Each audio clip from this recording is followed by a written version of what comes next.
जब वो धर्मांतरित हो रहे हैं, लोभ में फंसा करके लोग उनको धर्मांतरण कर रहे हैं। आज बहुत सारी पार्टियां कह रही हैं कि धर्मांतरण का बिल आना चाहिए, लेकिन कहाँ है सरकार? हमारी सरकार कहती है कि यहाँ पर कभी खतियान की बात, कभी मूलवासी स्थानीयता की बात, तो कभी बात करते हैं बाहरी। अभी जो यहाँ जन्म लिए हैं वो झारखंडी है, बाहरी नहीं। लेकिन सरकार कहती है लेकिन बाहरी यहाँ ठेकेदार चाहिए। 62-65 चल रहा है, चले जाइए चाईबासा, हमारे राज्य में है चाईबासा, चाईबासा में चल रहा है 65-85। ये कहाँ से 1908 चलाइए, 1932 चलाइए, जो संविधान कहता वो चलाइए, लेकिन जनता को बेवकूफ़ मत बनाइए। जनता सब समझती है। जोहार, नमस्कार, मैं हूं रंजीत कुमार। भारतीय जनतंत्र मोर्चा के केंद्रीय अध्यक्ष धर्मेंद्र तिवारी जी हम लोगों के साथ हैं, उनसे हम लोग सीधे जुड़ते हैं। विश्व आदिवासी दिवस मनाया जा रहा है और जो लोकसभा चुनाव से पहले जो बड़े गठबंधन दो नज़र आ रहे हैं, एनडीए और एक इंडिया, दोनों के नाम से, और सभी दलों में आदिवासी हितैषी होने की लग रहा है कि होड़ मची हुई है। आपको क्या लग रहा है कि आदिवासियों के हित में जो फैसले होने चाहिए थे वो नीतिगत हुए हैं या नहीं हुए? कुछ नहीं हुए हैं, सब ढोंग है और डपोर संखी खेला है। ये आदिवासी जो हैं ये बहुत सीधे साधे होते हैं, भगवान के परम भक्त होते हैं, प्रकृति के रक्षक होते हैं। हम बात करते हैं जल जंगल ज़मीन की। आज आप देख रहे होंगे कि जो आदिवासी हैं उनकी संस्कृति, नाचते खेलते हंसते गाते हुए वो प्रकृति के गोद में रहकर और ईश्वर का ध्यान करते हैं, जप करते हैं, आगे बढ़ते हैं। हम उनको समझते हैं कि वो दीनहीन है, वो दीनहीन नहीं है, वो परमात्मा के परम भक्त हैं।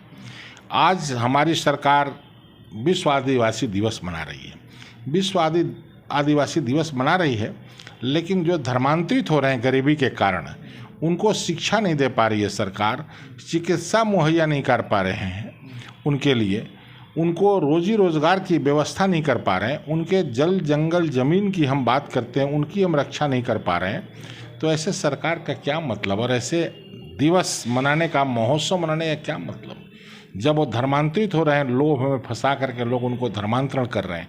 आज बहुत सारी पार्टियां कह रही हैं कि धर्मांतरण का बिल आना चाहिए, लेकिन कहाँ है सरकार को कोई मतलब नहीं है। वो आदिवासी का बुरा हो जाए, आदिवासी लूट जाए, आदिवासी बर्बाद हो जाए, ये सभी चाहते हैं। केवल ये वोट बैंक की राजनीति है कि चुनाव आ रहा है, चुनाव के पहले कैसे हम आदिवासी भाइयों का जो 8-10% का वोट है हम ले लें। झारखंड में तो 22% नहीं, तो एक बड़ा विषय आपने उठाया है कि धर्मांतरण का। झारखंड में देखा जाए तो मूल रूप से जो है ईसाई धर्म में लोगों का परिवर्तन हुआ है। उसके बाद भी अगर नॉर्थ ईस्ट में देखा जाए तो ईसाई में भी हुआ है, कई लोग बौद्ध धर्म या उन्होंने अपनाया है। तो इसकी क्या बड़ी वजह मानते हैं कि लोग धर्म अपनाते हैं? और साथ ही आदिवासी धर्म कोड की मांग भी हमेशा जो है वो होते रही है। देखिए, सरना धर्म को मानते हैं, प्रकृति को पूजते हैं। आज हमारे ईसाई भाई ही धर्मांतरण नहीं कर रहे हैं, उनकी गरीबी का, उनके भोलेपन का लोग फ़ायदा उठा रहे हैं। ईश्वर के प्रति आप और जो उनको श्रद्धा थी उसको डाइवर्ट कर रहे हैं। आज हमारे जो अल्पसंख्यक भाई हैं वो भी उनका दोहन कर रहे हैं। आज उनकी लड़कियों से शादी कर लेते हैं, उनको मुखिया सरपंच बनाते हैं, उनको अपना नाम नहीं देते हैं और उनका दोहन करते हैं, उनके व्यवस्था का दोहन करते हैं, क्योंकि उनको अधिकार है 3 शादियाँ, किन्हीं को 2 शादी 3 शादी करने का। तो भोली भाली इन लड़कियों से शादी करके उनको मुखिया सरपंच ये सब बनाकर, और जो लाभ है, सरकारी लाभ है, वो सरकारी लाभ लेते हैं, उनको कुछ दे नहीं पाते हैं। तो इस तरह से भी शोषण हो रहा है उनका। दूसरे तरफ धर्मांतरित करके ईसाई मिस्त्रियों द्वारा भी उनका शोषण हो रहा है। ये बहुत ही गलत है। इस मुद्दे को कोई उठा नहीं पा रहे हैं और हम बेवकूफ़ बना रहे हैं कि हम महोत्सव मना रहे हैं। किस चीज़ का महोत्सव? आज जो देश के लिए बलिदान दिया, चाहे वो सिद्धो कान्हो हों, झानो हों, तिलका मांझी हों, सभी लोगों ने, आज हमारे भगवान बिरसा हों, जो देश के लिए लड़े हैं। यहाँ हम समाज को तोड़ रहे हैं, यहाँ राज्य को तोड़ रहे हैं, देश की मतलब व्यवस्था को हम कैसे बना पाएंगे? तो भारतीय जनतंत्र मोर्चा यही कहती है कि जो भी राजनीतिक धाराएं यहाँ चल रही हैं, व्यवस्थाएं चल रही हैं, अपने अपने तरीके से लोग लाभ लेना चाह रहे हैं उनके वोट बैंक का। उनको मतलब नहीं है कि उनका जीवन स्तर कैसे गुजरे।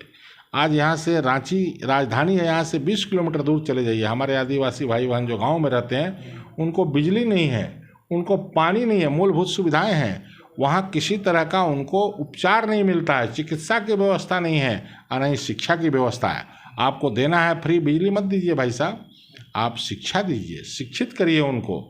आपको देना है तो उनको चिकित्सा दीजिए।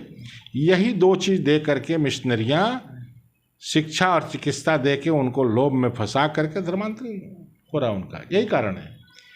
भूखमरी क्या, वो तो पत्ता खा के रहने वाले, वो तो कंदमूल फल खा के रहने वाले, वो कटहल और जो गांव का जो फल है, जंगल का फल है, जो पत्ते हैं, उसको खा करके रहने वाले लोग हैं। उनको आप क्या दे रहे हैं? कुछ नहीं दे पा रहे। तो सरकार को चाहिए उनको शिक्षा देना, उनको चिकित्सा देना, वो दे नहीं पा रहे। एक तरफ हमारी सरकार कहती है कि यहाँ पर कभी खतियान की बात, कभी मूलवासी स्थानीयता की बात, तो कभी बात करते हैं बाहरी भीतरी की बात। जो यहाँ जन्म लिए हैं वो झारखंडी है, बाहरी नहीं।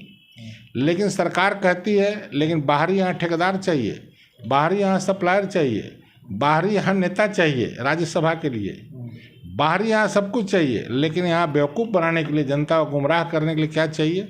बाहरी और भीतरी का राजनीति करना चाहिए। तो अब वो बाहरी भी समझ गए हैं, भीतरी भी समझ गए हैं कि ये सब खेला है, और ये खेला जो है ना चलेगा नहीं। नेताओं की परख जनता को हो गई है, जनता धीरे धीरे शिक्षित हो रही है और समझ रही है। जात पात को छोड़ करके मानव धर्म को लेकर के सबको चलना चाहिए, तभी हमारे राज्य का, समाज का और देश का विकास होगा। देश के बारे में सबको सोचना चाहिए।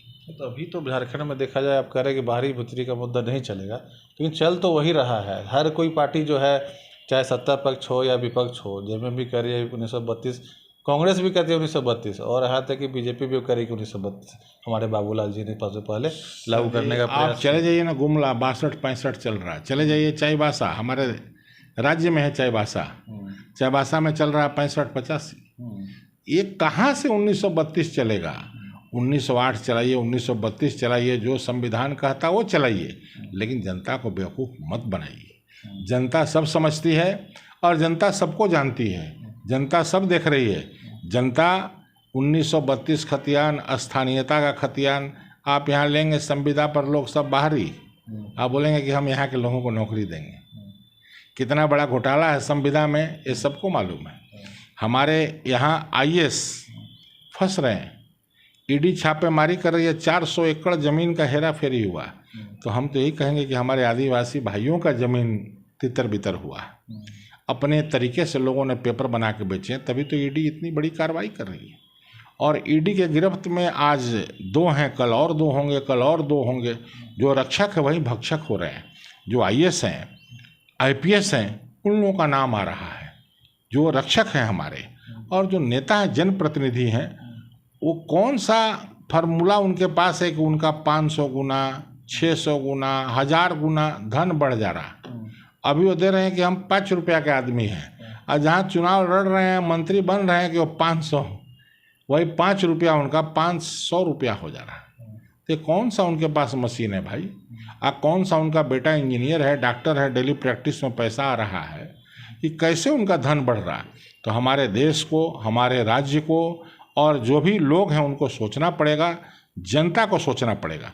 बहुत सारी पार्टियां बांटती है कि हम मुफ्त में देंगे बिजली, मुफ्त में देंगे राशन। अरे भैया, तुम मुफ्त में राशन मत दो, बिजली मत दो, हमको शिक्षा दो और चिकित्सा दो। मुफ्त में देना है तो भारतीय जनतंत्र मोर्चा का यही मांग है। और समाज में समरसता लाओ, जात पात में लोगों को मत बांटो, और लोगों के अंदर ये कुछ और हैं, ये कुछ और हैं, धर्म की राजनीति छोड़ दो। ठीक है, बात करने के लिए बहुत बहुत धन्यवाद आपका।